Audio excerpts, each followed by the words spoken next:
लगभग 300 छोटे बड़े द्वीपों से मिलकर बना है भारत का यह केंद्र शासित प्रदेश अंडमान और निकोबार द्वीप समूह। ये बंगाल की खाड़ी के दक्षिण में हिंद महासागर में स्थित है। यहाँ की राजधानी पोर्ट ब्लेयर है। तो चलिए आज का सफ़र अंडमान और निकोबार द्वीप समूह से शुरू करते हैं। आप देख रहे हैं इन्फो विद विश्वजीत यूट्यूब पर। वीडियो शुरू करने से पहले ये सारे इन्फॉर्मेशन बहुत मुश्किल से इकट्ठा किए जाते हैं। आपका एक लाइक, सब्सक्रिप्शन और शेयर हमारे हौसलों को और बढ़ा देता है। अंडमान शब्द मलय भाषा के शब्द हांदुमन से आया है, जो हिंदू देवता हनुमान के नाम का परिवर्तित रूप है।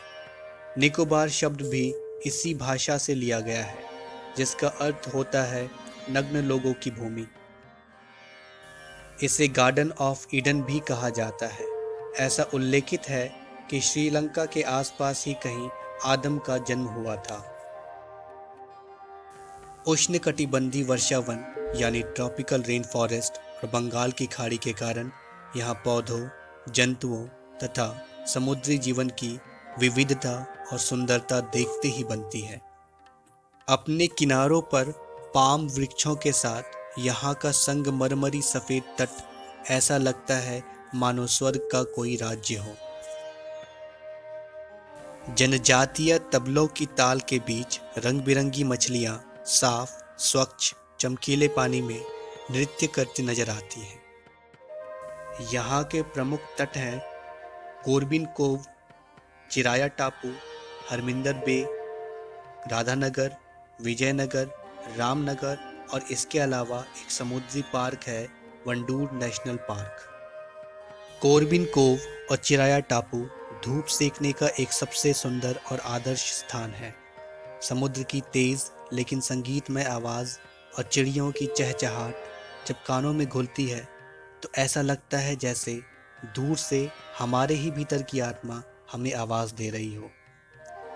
यहाँ के घने मैंग्रोव जंगल भिन्न भिन्न प्रकार के पक्षियों का घर है, जो पर्यटकों के लिए किसी अद्भुत अनुभव को प्रदान करती है। ताज़े नारियल के पानी से गले को तरकर आप यहाँ समुद्र की तरंगों में डॉल्फिन मछलियों के बीच तैरने का मज़ा ले सकते हैं।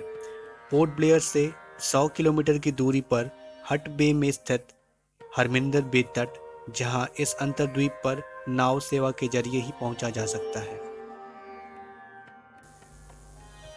करमतांग तट। इस तट पर बड़ी संख्या में कछुए हैं, जिन्हें देखकर आप मंत्रमुग्ध हो जाएंगे। इस द्वीप के रेतीले तट कछुओं के घर बनाने के लिए प्रसिद्ध है। यहाँ इनकी कुछ महत्वपूर्ण प्रजातियाँ मिलती हैं, जैसे लेदर बैक कछुआ, समुद्री हरा कछुआ, हॉक बिल कछुआ और ऑलिव रिडली कछुआ। इसके अलावा यहाँ सांपों की, मगरमच्छों की और छिपकलियों की अलग अलग प्रजाति मिलती हैं।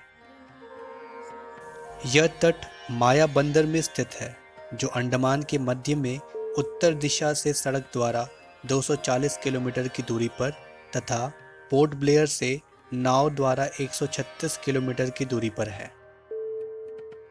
राधानगर और विजयनगर तट सभी प्रकृति प्रेमियों के लिए यहाँ के पवित्र अछूते तट अत्यंत सुंदर और आकर्षण का केंद्र है। यहाँ उष्णकटिबंधीय हरियाली और शहरी जीवन की भागदौड़ से दूर एक पृथक आवास व्यवस्था है।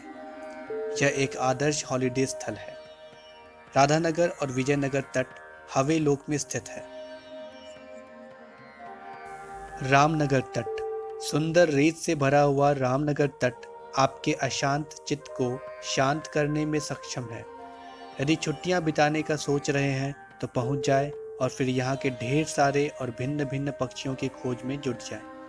यहाँ का साफ पानी और पाम के वृक्षों से सजे हुए तट आपके अनुभव को 4 चांद लगा देंगे। Wandoor national park. यह पार्क वन्य जीवन अभयारण्य के लिए प्रसिद्ध है। वंडूर नेशनल पार्क में लगभग 12 द्वीप हैं और यह पोर्ट ब्लेयर से दक्षिण पश्चिम में लगभग 30 किलोमीटर की दूरी पर स्थित है। यह भारत के सर्वोत्तम समुद्री पार्क में से एक है। इस द्वीप में अधिकांश भाग में उद्यान है जो घने पेड़ों से युक्त हैं। यहाँ के खुले स्थान भी झाड़ियों और लताओं से भरे पड़े हैं। घने वृक्ष, लता और झाड़ियों के कारण यहाँ पक्षियों की आवाज़ तो सुन सकते हैं, लेकिन उन्हें देखना मुश्किल ही है। शाखाएं और बेलें समुद्र के ऊपर टंगी हुई दिखाई देती हैं। इस द्वीप समूह पर 14वीं सदी में मराठों द्वारा अधिकार किया गया था। इसके बाद इस पर अंग्रेजों द्वारा शासन किया गया। दूसरे विश्व युद्ध के दौरान जापान द्वारा इस पर अधिकार कर लिया गया था। कुछ समय के लिए यह द्वीप नेताजी सुभाष चंद्र बोस की आज़ाद हिंद फौज के अधीन भी रहा था। बहुत कम लोगों को ही पता है कि देश में पहली बार हमारा झंडा 30 दिसंबर 1943 को पोर्ट ब्लेयर में नेताजी सुभाष चंद्र बोस द्वारा फहराया गया था। इसलिए अंडमान निकोबार प्रशासन की तरफ से 30 दिसंबर को हर साल एक भव्य कार्यक्रम मनाने की शुरुआत की गई है। अंग्रेजी सरकार द्वारा भारत के स्वतंत्रता सेनानियों पर किए गए अत्याचारों की मुख्य गवाह अंडमान निकोबार का सेलुलर जेल। इस जेल की नींव 1897 में रखी गई थी। इस जेल के अंदर 694 कोठरियां हैं।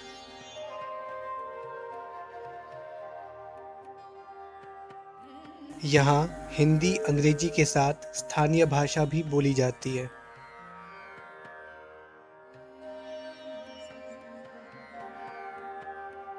अंडमान और निकोबार द्वीप समूह पर पहुंचने के लिए या तो हवाई मार्ग या तो जल मार्ग का उपयोग किया जाता है। आप देख रहे थे इन्फो विद विश्वजीत यूट्यूब पर। आप अपने सुझाव हमें इस कमेंट बॉक्स में बताएं। अगर ये वीडियो पसंद आई है तो इसे लाइक करें, शेयर करें और इस चैनल को सब्सक्राइब करें। अगर आप चाहते हैं मैं किसी और विषय पे वीडियो बनाऊं तो इस कमेंट बॉक्स में ज़रूर बताएं। ऐसे ही इन्फॉर्मेटिव वीडियो के लिए हमारे साथ बने रहें। Info with Vishwajeet.